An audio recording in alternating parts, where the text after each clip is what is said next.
avoir un ticket, Danny, pour voir un film. Et justement, j'ai le ticket. Dès qu'il sort d'une salle obscure, Bobo Léon dégaine son micro-baladeur et commente le film qu'il vient de voir. Je ne veux plus entendre parler de film. Ciné Parler, sur Cinéma Radio. Je suis sûr que t'adores les répliques de cinéma du genre « Fais-moi plaisir » ou « Je suis ton pire cauchemar ». Et celle-là, qu'est-ce que t'en dis? Les babiles débiles du babouin nubile. www.cinemaradio.net. Ah, tu l'attendais pas, celle-là, hein? Et sur toutes les plateformes de podcast. C'est un passeport pour un autre monde. Bonjour, bienvenue dans ce marché parlé, qui n'est pas un marché parlé, vu que je suis tranquillement assis dans le jardin du centre social où je travaille, pour vous faire la critique de Oko et les fantômes, de Sherazade et de Thunderwad. Donc voilà, comme d'habitude, je vous fais 3 films en même temps parce que je les ai enchaînés, parce que mon emploi du temps est très serré en ce moment entre le cinéma, les jeux de société et la rentrée à la ludothèque. Du coup, ça fait beaucoup de choses. Donc Oko et les fantômes de Kitaro Kozaka. J'en avais pas entendu parler, alors on peut faire la blague, hein. C'est un énième film japonais avec une petite fille qui est en vacances chez sa grand-mère et qui va passer un été à rencontrer des yokai. Du coup, voilà, c'est un des nombreux héritiers de mon voisin Totoro, avec, y en a un, je sais plus le nom, là il y avait Mei dans le titre, et un été avec Ku, etc. Bref, c'est dans cette lignée-là. Et donc, Oko et les fantômes, on raconte l'histoire d'une petite fille dont la grand-mère vit dans une commune touristique près d'une source d'eau chaude au Japon. Et ils vont rentrer de vacances de la cérémonie annuelle pour honorer les dieux qui donnent de l'eau à cette source. Elle rentre de vacances avec ses parents. Et là, ses parents vont mourir dans un terrible accident de voiture.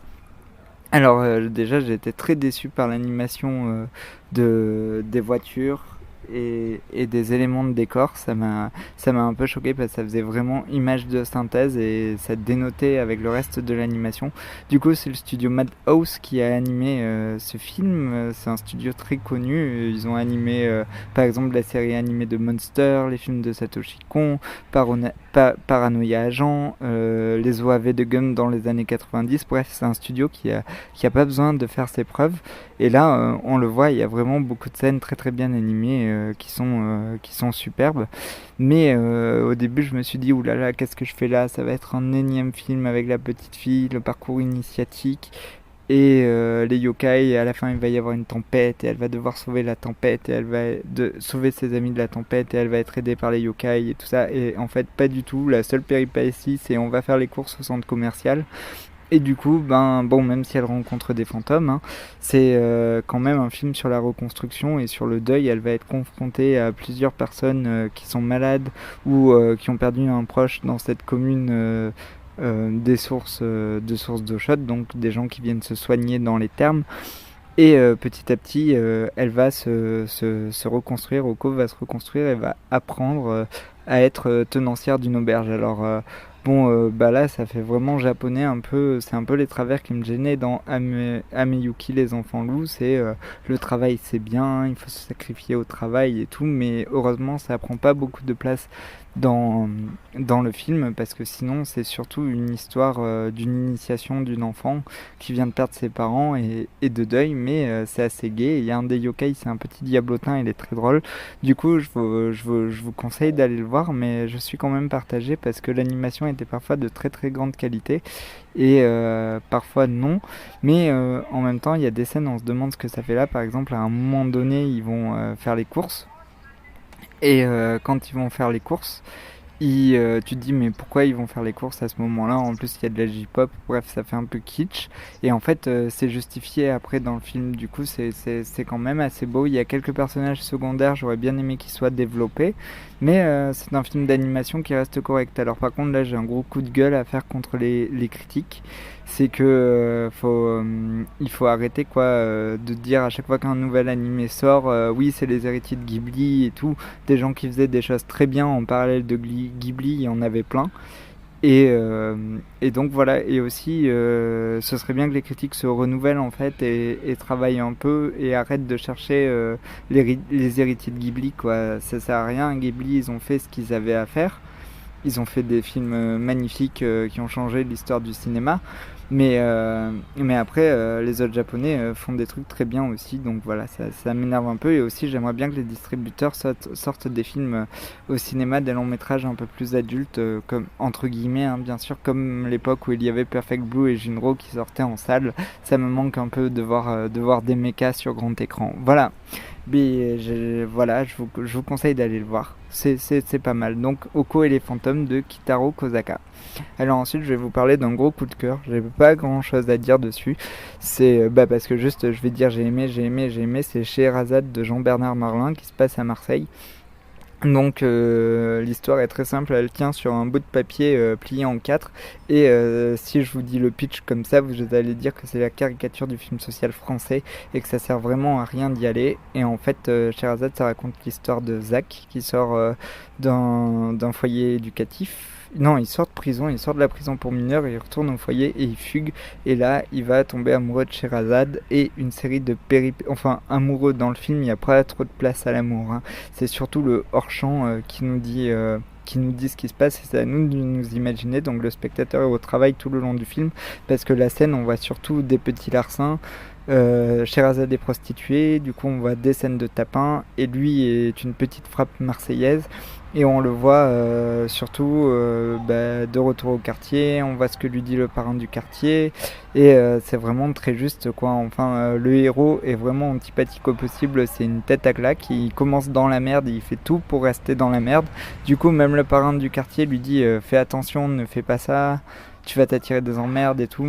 Et il fait quand même, bon je vous révèle rien, hein, vous verrez le film, il y a des scènes de baston très très dures, mais du coup moi j'avais imaginé en allant voir ce film qu'il y aurait des scènes posées sur la plage entre Sherazade et lui, des scènes d'amour, et en fait il n'y a aucun moment de répit quoi, tu souffles pas, il y a tout le temps des rebondissements, tout le temps des scènes d'action, tout le temps des scènes de conflit, c'est vraiment un film dans le conflit systématiquement quoi, conflit de territoire, conflit de génération, conflit de quartier, bref c'est vraiment très violent. Moi j'ai été très content parce qu'elle tapine avant en face de la piscine Valier à Marseille et du coup ça m'a rappelé beaucoup de souvenirs où je pense qu'à des moments donnés elle tapine vers les réformés aussi, donc voilà, ça m'a beaucoup plu de voir Marseille filmé comme ça en coin. Si on sait pas que ça se passe à Marseille, c'est sûr on peut pas savoir, à part une scène sur la corniche, mais bon moi ça m'a touché de voir des personnages vivre des choses horribles près des endroits où j'ai autant traîné. Donc ouais, c'est un super film. Alors au niveau de la réalisation, vous imaginez un film réalisé entre John McTiernan et Robert Guédiguian, et c'est exactement ça. Alors le réalisateur abuse de l'effet de lumière que John McTiernan a inventé là, qui se reflète, mais c'est quand même un bon film d'action, un bon polar et un bon film social français. Et voilà, alors la fin sur la rédemption du héros, bon, je suis plus mitigé parce que je ne pense pas que ce soit réaliste, mais ça fait un bon moment de cinéma et bon, le film se veut réaliste. Après, je l'ai adoré, je peux pas faire une critique constructive parce que j'ai pas beaucoup de recul par rapport à ce film qui m'a vraiment touché aux tripes et que j'ai beaucoup aimé, que j'ai envie de revoir, et les acteurs sont excellents, notamment les acteurs, les garçons quoi, Mehdi, Riyad et Zachary sont vraiment des héros superbes. Moi j'aurais bien aimé qu'il y ait un film aussi consacré à la vie de Mehdi et à la vie de Riyad parce que c'est vraiment des beaux personnages. C'est un film très écrit en fait, tout le monde, enfin on a l'impression que c'est parlé et tout, mais en fait c'est très travaillé, très écrit et c'est très beau. Du coup je vous conseille d'aller voir Sherazade de Jean-Bernard Marlin. Alors faites attention, il est dans plus beaucoup de salles. Et voilà. Et ensuite pour finir ma soirée où j'ai enchaîné 3 films où il n'y avait que 3 minutes entre les films. Du coup, j'ai même pas eu le temps de manger entre les films. Je suis allé voir Thunder Ward, un film de Jim Cumming. Alors, c'est un film qui a été sélectionné à l'Acide. Et c'est fou parce que d'habitude, l'Acide, j'avais l'habitude que ce soit des films français très marginaux, quoi. Et sauf que là, non, mais c'est vraiment une sélection que j'adore, c'est ma sélection de Cannes préférée, mais là j'ai l'impression que ça s'agisse un peu, du coup c'est un peu dommage. J'ai l'impression en fait que l'Acide devient ce qu'était la quinzaine des réalisateurs il y a 15 ans, Et là, ils ont réalisé un film américain qui fait plus Sundance que ça, tu meurs, quoi. Le réalisateur, c'est Jim Cumming. Du coup, c'est son premier film. Il a fait plein de courts-métrages. Il a fait un Kickstarter. Du coup, vous pouvez acheter le dernier numéro de ce film. Il y a un peu... voilà, il a créé un peu le manuel du cinéaste indépendant. Mais bon, voilà, ça fait un peu du ressucé de Lintalker, mais en plus pâle. Donc, c'est un peu dommage. C'est l'histoire d'un flic. Et là, c'est vraiment American Splendor au possible, quoi. Plus loser, tu meurs. Et donc c'est un film qui fait beaucoup penser à la BD. Il y a beaucoup de plans séquences, beaucoup de plans très longs. Et ça m'a fait beaucoup penser aux BD de névrosés états-uniens ou québécois comme Dashaw ou Chester Brown ou Joe Matt ou Seth. Voilà, ça m'a fait penser un peu à cette école-là de BD. Du coup, c'est l'histoire d'un flic qui est complètement névrosé. La scène commence par l'enterrement de sa mère, par un long plan séquence à l'enterrement de sa mère. Alors là, il y a un truc qui arrive à tous les enterrements, c'est que le poste où il a prévu de passer de la musique ne marche pas. Donc ça, c'est vraiment très drôle et c'est assez commun. Et après, il va faire un discours de 10 minutes où il va se planter constamment, il va même danser. Et les gens vont très mal vivre qu'il danse le jour de l'enterrement de sa mère. Et après, on va suivre ce flic. Du coup, il est de tous les plans, donc vous avez intérêt à aimer l'acteur, qui va aller de loose en loose en loose en loose en loose en loose en loose en loose en loose en loose. Et bon, c'est un peu écrit comme un film des frères Cohen, mais en pire, quoi. C'est tout en pire. C'est vraiment la loose en pire. Il n'y a pas plus loser que ce personnage. Je sais pas comment on peut trouver plus loser que ce personnage. Et c'est vraiment un boulet. Et bon, moi je l'ai trouvé un peu attachant parce que c'est un peu triste et les péripéties du film sont bien écrites et la relation avec sa fille est vraiment très belle. Mais c'est aussi un flic très antipathique, névrosé au possible. Et du coup, c'est un peu un film qui fait un peu psychanalyse. Donc je suis un peu partagé par ce film. Je m'attendais à plus de rebondissements et je m'attendais à plus de radicalité d'un film venant de l'acide. Et là, il vient d'avoir le Grand Prix à Deauville. Donc c'est un film intéressant pour voir le mouvement du cinéma indépendant américain. États-unien, pardon. Mais après, il faut voir ce que ce réalisateur va faire parce que là, il a les éloges de toutes parts. Enfin, Cinématrack a soutenu ce film. Il y a plein de journaux que j'aime beaucoup qui ont soutenu ce film, mais moi, je suis resté un peu frustré face à ce film. Voilà, ça m'a un peu... Je suis resté sur ma faim. Même si c'est très touchant. Et si vous aimez les films où les personnages tombent plus bas que terre, vous pouvez y aller. Voilà, je vous dis à bientôt. Bien sûr, la semaine prochaine, je vais aller voir le nouveau film de Gaspard Noé et le film de la réalisatrice de Winter's Bone, je sais plus comment il s'appelle. Et je vais essayer d'aller voir le film d'Audiard, mais vraiment, si j'ai le temps, sinon, c'est pas ma priorité. Voilà, je vous souhaite une bonne semaine. J'espère que cette chronique vous aura plu et que vous aurez eu envie d'aller voir les films que je viens de chroniquer. À bientôt. Il faut avoir un ticket, Danny, pour voir un film. Et justement, j'ai le ticket. Dès qu'il sort d'une salle obscure, Bobo Léon dégaine son micro-baladeur et commente le film qu'il vient de voir. Je ne veux plus entendre parler de film. Ciné Parler, sur Cinéma Radio. Je suis sûr que t'adores les répliques de cinéma du genre Fais-moi plaisir ou Je suis ton pire cauchemar. Et celle-là, qu'est-ce que t'en dis? Les babiles débiles du babouin-nubile. www.cinemaradio.net. Ah, tu l'attendais pas, celle-là, hein? Et sur toutes les plateformes de podcast. C'est un passeport pour un autre monde.